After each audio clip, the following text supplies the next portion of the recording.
मदद करें आपकी? अरे आप क्या मदद करेंगे हमारी? अरे आप गाड़ी स्टार्ट कीजिए, हम धक्का लगाते हैं। क्या बात कर रही हैं? अब आप धक्का देंगी? अरे काहे हम धक्का नहीं लगा सकते? अरे लड़की है पर कमजोर नहीं। चलिए आप गाड़ी स्टार्ट कीजिए, हम धक्का लगाते हैं। देखते हैं। चलिए 1 2 3।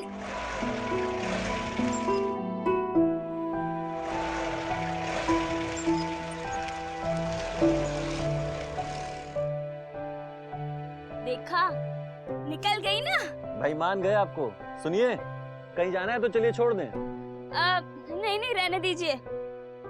और वैसे भी देखिए ना, पाँव पूरे खराब हो गए, आपकी गाड़ी खराब हो जाएगी। अरे तो हमारे पैर में कौन सा गुलाब का पंखुड़ी जड़ा है? साहब का गाड़ी है, कोई टेंशन नहीं है, आ जाइए। अच्छा ठीक है, फिर चल लेते हम।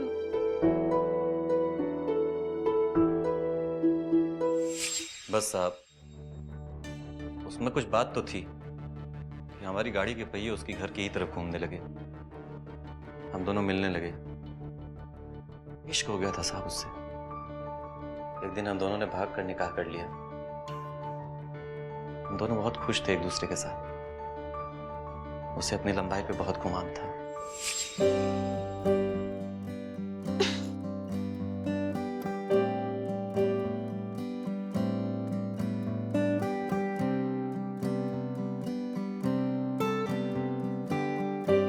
अरे फिरोज, हाँ सुनो तो, यहाँ हो ना। हुआ क्या?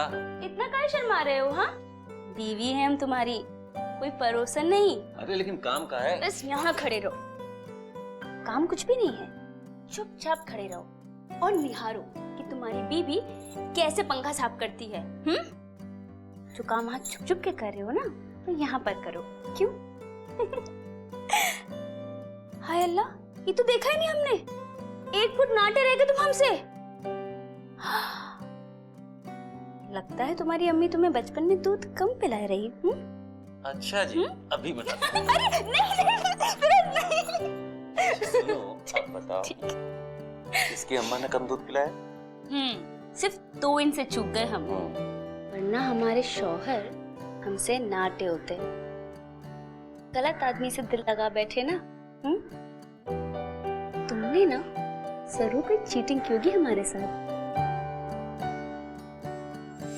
चीटिंग तो वो कर रही थी हमारे साथ। घर वालों से लड़ाई लेके निकाह किए थे उसके साथ, अपनों से दुश्मनी मोल लिए थे। बदले में उसने क्या दिया? धोखा। घर छोड़ के भाग गई किसी यार के साथ। फिरोज, क्या लगता है तुम्हें, किसके साथ भागी होगी तुम्हारी बीवी? पता नहीं साहब, पता नहीं किस किस के साथ चक्कर चला रही थी। अरे हमारी तो इज्जत ही मिट्टी में मिला के गई। अब कहाँ मुंह दिखाएंगे साथ वालों को? ठीक है, तुम फिलहाल जा सकते हो। पाठक सर, इस फरीदा को समझने के लिए अब उसके माँ बाप से मिलना होगा, क्योंकि शायद उनसे मिलने के बाद इस किरदार का कोई दूसरा पहलू सामने आए।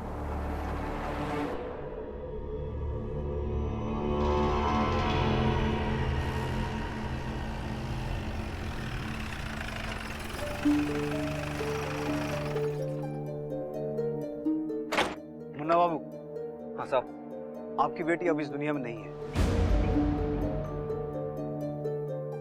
जो लाश आप लोगों ने देखी थी, उसका डीएनए आपके डीएनए के साथ मैच हो गया है। इसका मतलब वो लाश फरीदा की ही थी।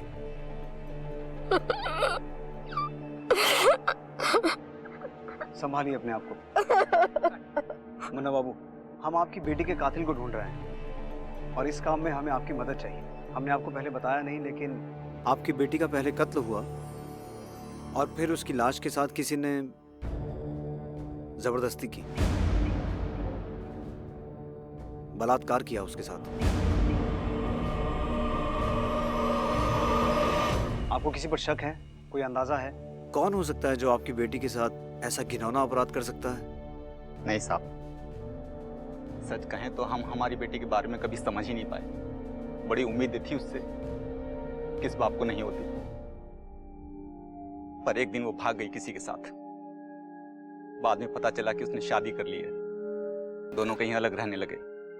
लड़के का नाम फिरोज था फिर फिरोज के माँ बाप ने भी उन दोनों का रिश्ता कबूल कर लिया और फिरोज अपने खानदान के साथ ही रहने लगा। हमें लगा कि हमारी बिटिया खुश है वहाँ। ईद का मौका था, हम दोनों बिटिया की ससुराल गए। लीजिए, मुंह मीठा कीजिए, आपकी बेटी फिर से भाग गई। अरे वैसे भी आप लोगों को तो अपने आप पर फक्र होना चाहिए। अरे ऐसा क्या सिखाया है आप लोगों ने? ऐसे कौन सी परवरिश दी है अपनी बेटी को? कोई भी चाहने वाला मिला नहीं कि वो भाग जाती है। अरे फरीदा की अम्मी, आप क्यों सर झुका रही हैं? अरे खाइए, मिठाई खाइए। अरे अम्मी, थोड़ा भी जाने दो। छोड़ो क्या मुन्ना बाबू, आपने तो ऐसी बहू दी कि तमाशा देखने के लिए मेला जाने की जरूरत ही नहीं पड़ी। हमको ही तमाशा बना के गई वो। ये ऐसे बुत बने क्या सुन रहे हैं? चलिए निकलिए, दफा होइए यहाँ से। चलिए उठिए। लड़की के माँ बाप थे हम, शर्म से सर झुकाकर लौट आए। बुरा मत मानिएगा, लेकिन जब फरीदा आप लोगों के साथ यहाँ रहती थी शादी से पहले, तब उसका किसी के साथ कुछ? नहीं साहब, हमारी बेटी ऐसी नहीं थी। हाँ, वो बहुत हंसी मजाक करती थी। वो कद में लंबी थी ना, इसलिए जो भी लड़के उससे कद में छोटे थे ना, उनका बहुत मजाक उड़ाया करती थी। पर हमारी बेटी ऐसी नहीं थी। आपकी बेटी और फिरोज के बीच मोहब्बत थी, फिर उनकी शादी भी हो गई, फिर अचानक ऐसा क्या हुआ कि? यही तो हमारी भी समझ में नहीं आ रहा साहब। 1-1.5 साल में ऐसा क्या हो गया कि वो भाग गई? आपके पास आपकी बेटी की कोई तस्वीर तो होगी?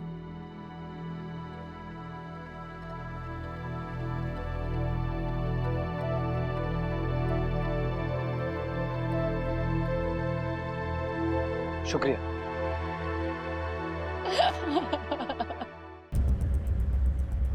जैसा कि डॉक्टर बोस ने कहा था, लड़की वाकई खूबसूरत है। ऐसा लगता है ये खूबसूरती ही इसकी दुश्मन बनी होगी। बहुत चाहने वाले होंगे इसके। सर, कोई दिलजला आशिक भी तो हो सकता है इसके पीछे। इसके शौहर को जरूर पता होगा कि कौन इस पर मर मिटने को राजी था और कौन इसे मार के मिटाने को। पहली बार तो उसने साफ साफ जवाब नहीं दिया, लेकिन अब वही हमें बताएगा कि इसके कितने आशिक थे और कौन कौन था। फिरोज, ये तो तय है कि तुम्हारी बीवी का खून किसी दिलजले आशिक ने किया है। साहब, कहाँ जाने कितने दिल जले आशिक थे उसके। अरे बच्चलन थी साहब, हम तो फंस गए उससे शादी करके। हमारे घर से ही भाग गई।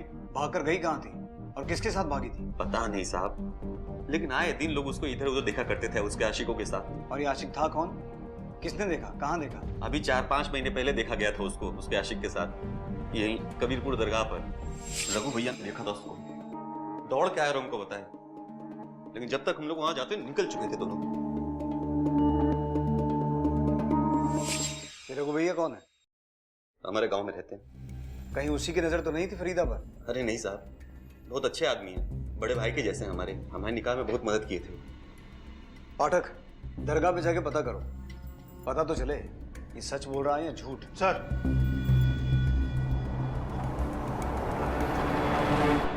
बाबा इस लड़की को पहचानते हैं क्या? जी हाँ, बड़ी नेक लड़की है ये। अक्सर यहाँ आती थी, 2 रकात नमाज पढ़ती थी, दुआ मांगती थी।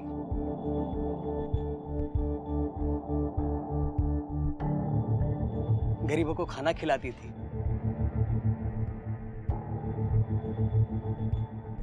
पर पिछले 4-5 महीनों से तो मैंने उसे यहाँ देखा नहीं। पर हमारी जानकारी के हिसाब से तो वो यहाँ किसी के साथ आती थी। जी, अपने शोहर के साथ आती थी या फिर अकेले। इसे पहचानते? जी हाँ, यही तो उसका शोहर है, फिरोज नाम है इसका। अच्छा बाबा, कभी किसी और के साथ आई थी यहाँ? परवरदिगार की कसम, वो वैसी औरत नहीं थी, एकदम पाक दामन औरत है वो। शुक्रिया। सर ये फिरोज झूठ बोल रहा है। इसकी बीवी दरगाह तो जाती थी, लेकिन या तो इसके साथ या फिर अकेले, कभी किसी और के साथ नहीं गई सर। और सर 4 महीने से तो वो दरगाह गई नहीं। फिर झूठ बोलकर गुमराह कर रहा है तू। साहब, हम काहे गुमराह करेंगे आपको? राजेश, रॉकी, सलीम, बबलू, समीर, इन सबके साथ चक्कर था उसका, और कहा जाने कितना चक्कर था। ये जिन लौड़ों के तूने नाम लिए हैं, कहाँ मिलेंगे? सर, ये फिरोज कहीं हमें गोल गोल तो नहीं घुमा रहा? पाठक, एक औरत का मर्डर करके उसकी डेड बॉडी के साथ रेप करने वाला आदमी कोई सिंपल आदमी तो नहीं होगा ना? सर, आपका शक कहीं फिरोज पर तो नहीं? हाँ सर, उसके पास मोटिव है, वो उसका मर्डर कर सकता है, लेकिन लाश के साथ रेप? अगर मुजरिम कोई मानसिक रोगी है तो उसका कोई क्रिमिनल रिकॉर्ड भी होगा। सर लेकिन फिरोज का तो किसी भी पुलिस स्टेशन में कोई क्रिमिनल रिकॉर्ड नहीं है। और वो 5 लोग, राजेश, सलीम, समीर, रॉकी और बबलू, देखते हैं अब इन 5 की कुंडली में क्या निकलता है। सर एक बात और, सर जिस बोरे में लाश मिली थी उसके डिटेल्स लेने के लिए मैंने मिश्रा जी को भेज दिया है।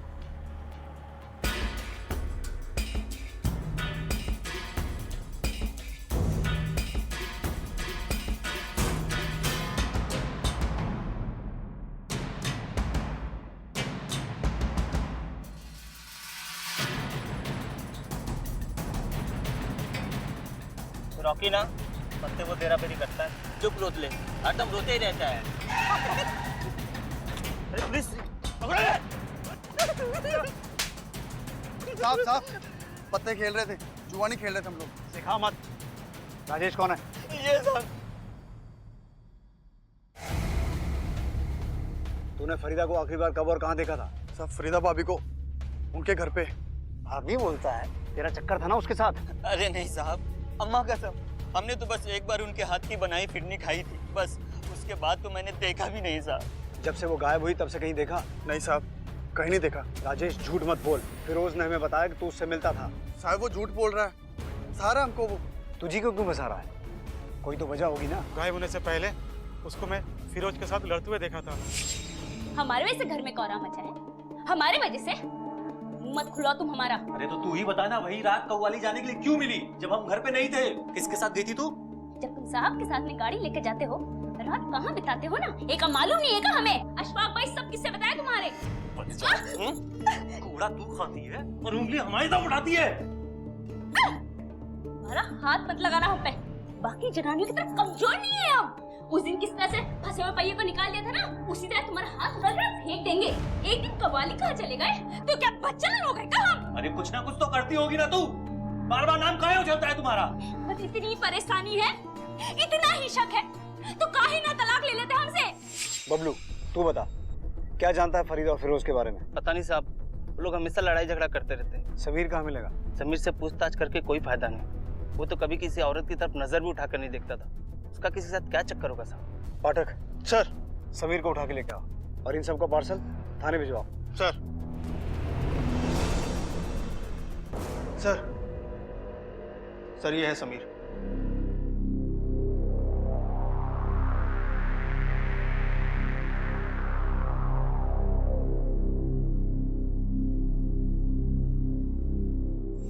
अपीयरेंस से वो लोग शायद दिखते हैं, औरतों से नजरें भी नहीं मिला सकते।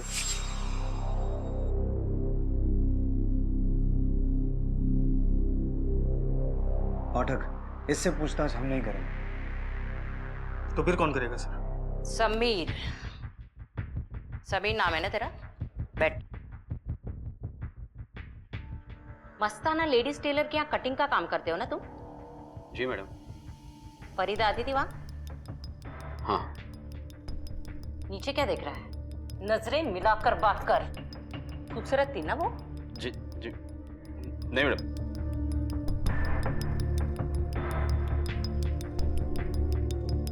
खूबसूरत है, दिल तो आ ही गया होगा ना? जी मैडम, मेरा मतलब नहीं मैडम, बहुत डर लगता था, बहुत मजा करती थी। गुदगुदी होती थी अंदर? जी नहीं। अच्छी लगती थी? जी नहीं मैडम, अक्सर कपड़े सिलवाने आया करती थी तो नाप मुझे ही लेना पड़ता था। डॉक्टर बोस ने जैसा कहा था ये बिल्कुल वैसा ही है। और बहुत छेड़ती थी। एक दिन वो मेरे दुकान पर आई। अरे कैसे हो लाजू जी? अच्छा लाजू जी, अब एक काम करिए, फटाफट से हमारा माप ले लीजिए। वो कहा ना सलवार कमीज सिलवानी है। जी वो मास्टर जी नहीं है। अरे मास्टर जी नहीं है तो क्या हुआ, आप तो है ना, जल्दी से माप ले लीजिए हमारा। वो आपने वो फिल्म देखी है जो नई आई है, ओ ऐश्वर्या राय की? हाँ, उसमें कैसी कुर्ती सिली है, बस डिट्टो ऐसी सिलवानी है हमें।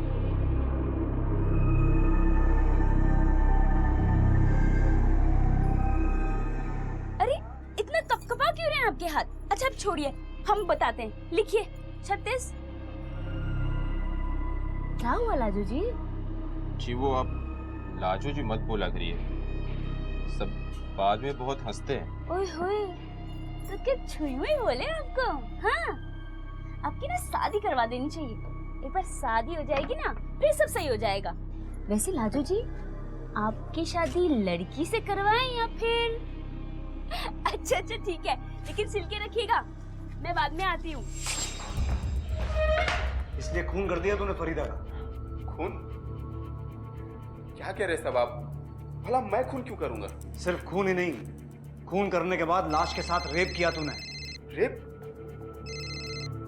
हेलो, हाँ एक मिनट सर, मिश्रा जी का फोन। बोलिए मिश्रा जी। ठीक है, हम आते हैं। लतिका, जब तक ये सच ना बोले अच्छे से मेजरमेंट लो इसका। कैदी की वर्दी सिलवानी है इसकी। Yes sir.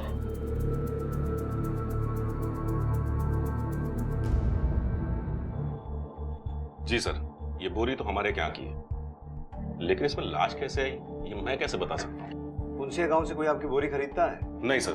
पुंसिया का कोई आदमी यहाँ काम करता है? एक मिनट, हाँ मंडल जरा अंदर आना। कोई बड़ा केस है साहब क्या? फुंसिया गांव से कोई हमारे यहाँ काम करता है क्या? सर वो अपना टेम्पो ड्राइवर रघु, वहीं का है। ये रघु भैया कौन है? हमारे गांव में रहते हैं। बुलाओ उसे। सर 2-3 दिन से छुट्टी पे, बीमार है। उसका नंबर और एड्रेस दीजिए, पर याद रहे उसे बताना मत, समझ गए ना? रघु जिस पर फिरोज को बेहद भरोसा था, उसकी क्या भूमिका थी इस जुर्म में? क्या वो शामिल था या फिर उसे भी इस जुर्म की कहानी लिखने वालों ने पुलिस की आंखों में धूल झोंकने के लिए लाकर खड़ा कर दिया था? शक के घेरे में एक मासूम सा दिखने वाला समीर भी था, जिसे पुलिस नेक्रोफिलिक यानी कि लाशों के साथ शारीरिक संबंध बनाने वाला मान रही थी। क्या वो सकुचा सा सहमा सा मासूम युवक वाकई इस जुर्म का सूत्रधार था?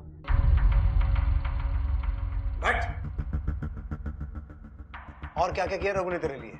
सिर्फ लाश फेंकने के लिए बोरी का इंतजाम किया था या खून में शामिल था वो? क्या कह रहे हैं साहब आप? हम काहे करने लगे खून? रघु भैया ने तो निकाह के वक्त हमारी काफी मदद की थी, वो काहे करेंगे खून? देख फिरोज, तेरी उल्टी गिनती शुरू हो चुकी है। तूने क्या कहा था? तेरी बीवी के बहुत से यार हैं, तूने नाम भी बताए, लेकिन जब हमने पता किया उनमें से एक भी आदमी ऐसा नहीं निकला जिसकी तेरी बीवी के साथ यारी हो। फिर तूने क्या कहा? तेरी बीवी दरगाह जाती थी किसी के साथ। तेरी बीवी जिस दिन से गायब हुई है वो दरगाह गई नहीं। पर साहब चुप! क्या कहा था तूने? तेरी बीवी के साथ झगड़े होते थे, तलाक तक बात पहुंच गई थी। नहीं, तू अपनी बीवी पर बदचलन होने का इल्जाम लगा रहा है। पर साहब अशफाक भाईजान ने ही ये बात हमें बताई थी, एक बार नहीं कई बार, कि उसका एक के साथ नहीं कईयों के साथ चक्कर है। तूने जिसका नाम लिया हमने सबकी कुंडली निकलवाई है, एक भी आदमी उसमें शामिल नहीं है। झूठ बोल रहे हैं साहब, ऐसी बात भी कोई कबूल करता है क्या? एक बात बता, तूने अपनी बीवी को देखा कभी किसी के साथ? नहीं साहब। फिर? लेकिन अशफाक भैया ने तो देखा, रघु भैया ने तो देखा। अबे तेरे भैया कहेंगे कि तेरा कान कौवा ले गया, तू कौवे के पीछे दौड़ेगा क्या? पाठक चल, इसके प्यारे भैया अशफाक को उठा के लेके आ। ये केस अब इन दोनों पे खत्म होगा। और याद रखना फिरोज, बहुत घिनौना अपराध हुआ है, एक लाश के साथ रेप हुआ है। सजा तो मिलेगी ही, लेकिन उससे पहले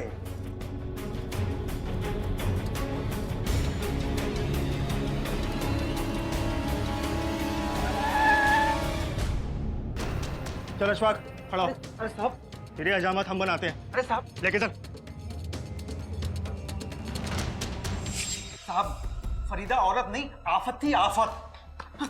तो उस आफत को तूने रास्ते से हटाया या तूने अपने भाई की मदद की उसे रास्ते से हटाने में? अल्लाह कसम साहब, मैंने कुछ नहीं किया, पर यह सच है कि मेरे छोटे भाई की बीवी की हरकतें कुछ ठीक नहीं थी। अच्छा, जरा हम भी तो सुने। फिरोज जब घर से निकल जाता तो फरीदा भी कहीं गायब हो जाती, देर देर तक घर नहीं आती। आस पड़ोस के लोग तरह तरह की बातें करने लगे, हम सरेआम जलील होने लगे, पानी नाक से ऊपर हो गया था। तब जाके मैंने फिरोज को सच सच बताया। मोहब्बत अपनी जगह, अब वो तेरी बीवी है, नजर रखा कर उस पर। ना जाने क्या क्या किसके साथ करती फिरती है, अब मुझसे बर्दाश्त नहीं होता है। अरे ऐसी बात ही तो पहले बताना चाहिए था ना, अब क्यों बता रहे हो? बड़ा भाई हूं तुम्हारा, अच्छा ही लगता है ये सब कहना। कब तक कोई खामोश रहे? एक बार समझाने की कोशिश की तो उल्टा मेरे ऊपर पलट पड़ी, भला बुरा कहने लगी। औरत जात पर लगाम रखना सीख, नहीं तो किसी दिन हम सबके चेहरे पर कालिख पोत कर भाग जाएगी।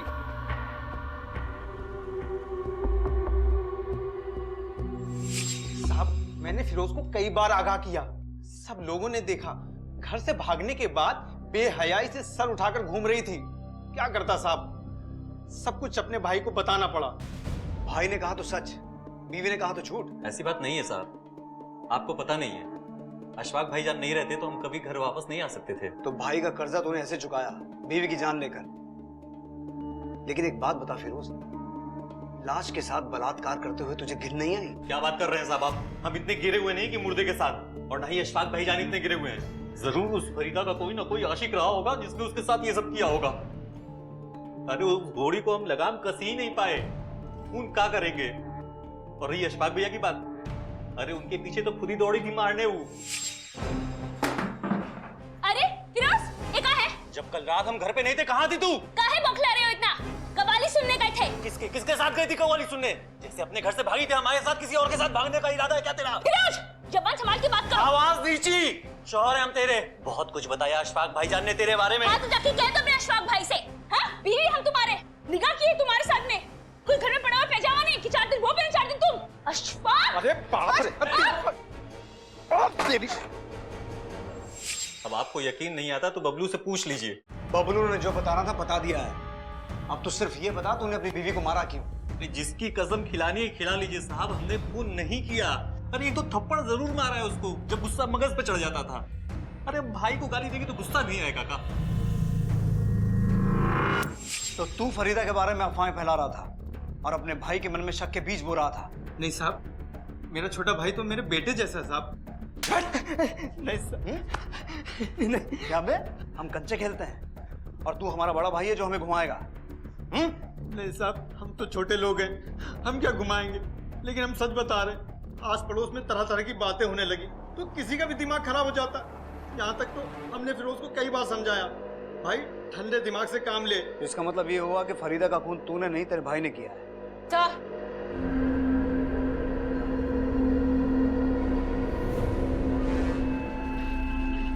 रघु कहाँ छुप के बैठा था? सर, इवनिंग कॉलेज के पीछे बगीचे में। ये और राजेश दोनों दोस्त हैं और दोनों के दोनों हिस्ट्री शीटर। अब इनकी हिस्ट्री के नए पन्ने हम लिखेंगे। मिश्रा जी, आप प्रस्तावना लिखिए, हम आते हैं। जी सर। लतिका जी समीर को जाने दो। जी सर। पाठक सर, अब इस केस का असली मुजरिम हमारे हाथ में है। अशफाक, फिरोज, राजेश या रघु, या फिर ये चारों।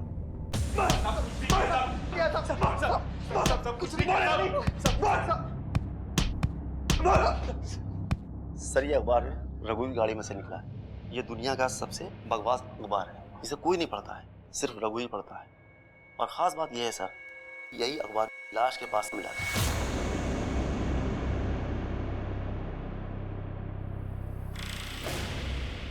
बोलो, क्यों मारा फरीदा को? साहब, हमने नहीं मारा साहब।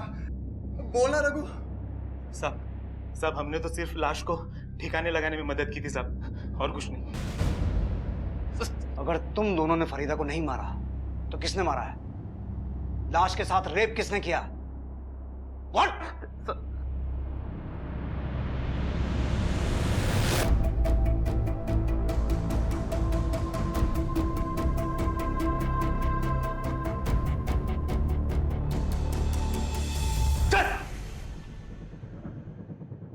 बोल, इन दोनों में से कौन है?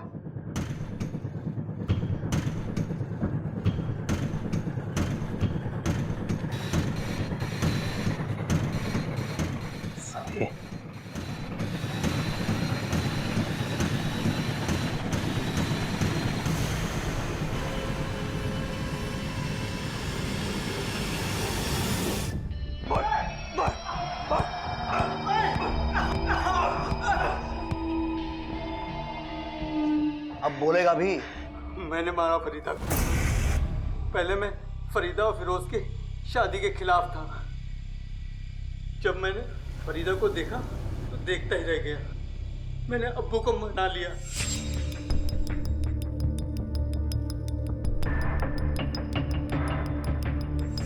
और तुरंत उन दोनों को घर ले आए।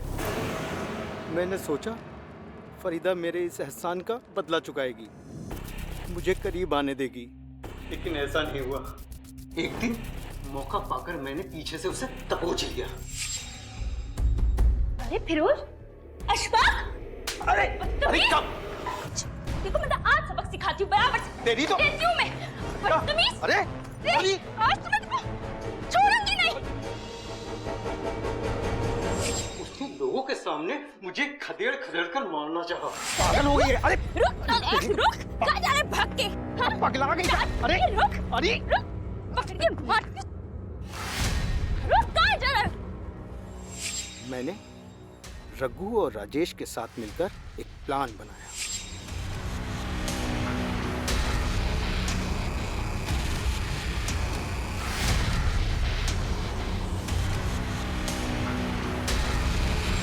उसे रघु पर बड़ा यकीन था, रघु को उसके पास भेजा।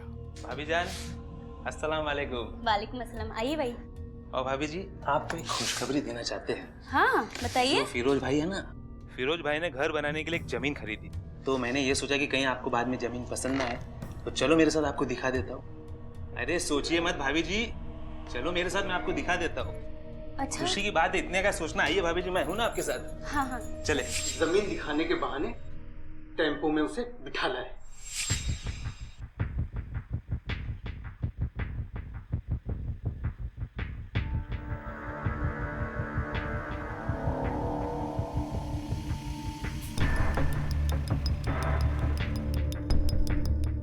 आइए भाभी जी।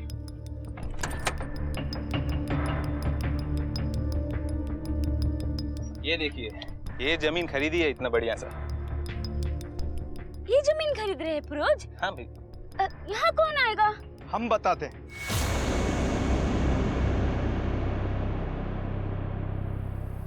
अशफाक, यहाँ से थोड़ी दूर पर है वो जमीन जो तुम्हारे लिए मुकर्रर की गई है। देखोगी तो हैरान हो जाओगी। रघु भाई, ये यहाँ क्या कर रहे हैं? हम यहाँ क्या कर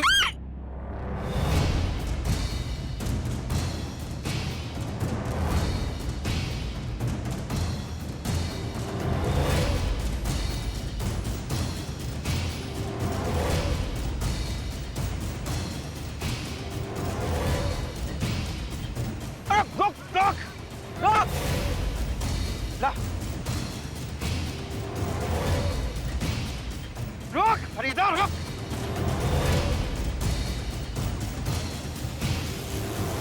रोक रोक रोक।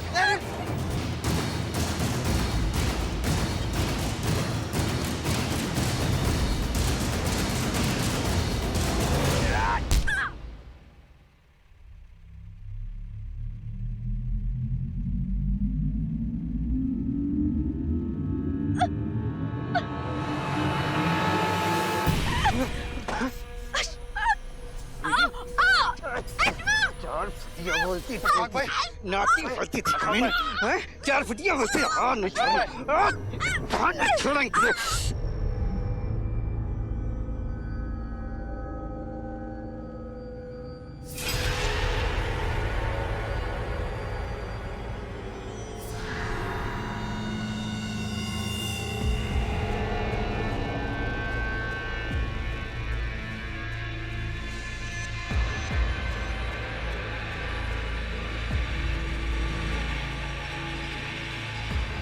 इसकी लाश को ठिकाने लगाना पड़ेगा भाई।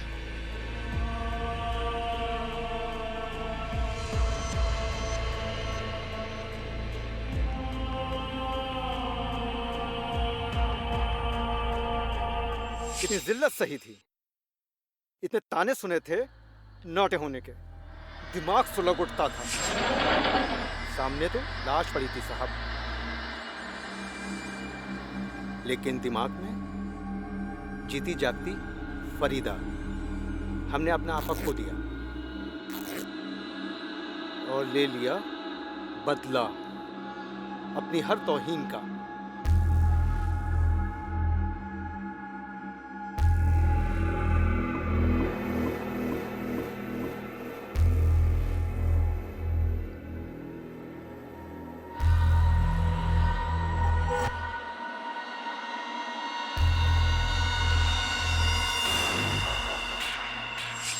शर्म आती है तुम जैसे आदमी को सामने देखकर। ऐसी चार्जशीट बनाऊंगा तुम्हारे खिलाफ कि जमानत को भी तरस जाओगे।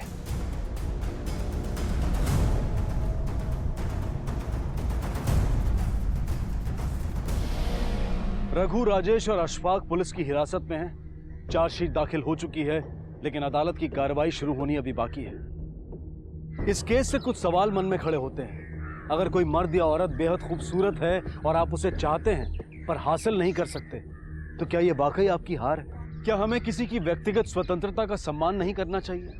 और खूबसूरती कोई बाजार में उपलब्ध वस्तु नहीं है जिसे हम जब चाहे खरीद लें, और अगर खरीद ना सकें तो फिर उसे लूट लें। फरीदा के प्रति अशफाक की लालसा ही इस जुर्म की जड़ थी, जिसने ना सिर्फ एक घिनौने जुर्म को जन्म दिया, बल्कि अशफाक ने अपने भाई की शादीशुदा जिंदगी भी तहस नहस करके रख दी। ऐसी भावना, ऐसे विचार जिस दिन भी मन में जागे, उन्हें फौरन मन में ही मसल देना चाहिए, क्योंकि जुर्म पहले मन में पैदा होता है और फिर हकीकत में। मन की इस मैल पर नजर रखना बेहद जरूरी है। अब मैं अनूप सोनी आपसे विदा लेता हूं। फिर मुलाकात होगी अगले एपिसोड में एक और चौंका देने वाले केस के साथ। तब तक अपना और अपने परिवार का ख्याल रखें और देखते रहें क्राइम पेट्रोल डायल 100। सबक एक को सीख हम सबको। जय हिंद।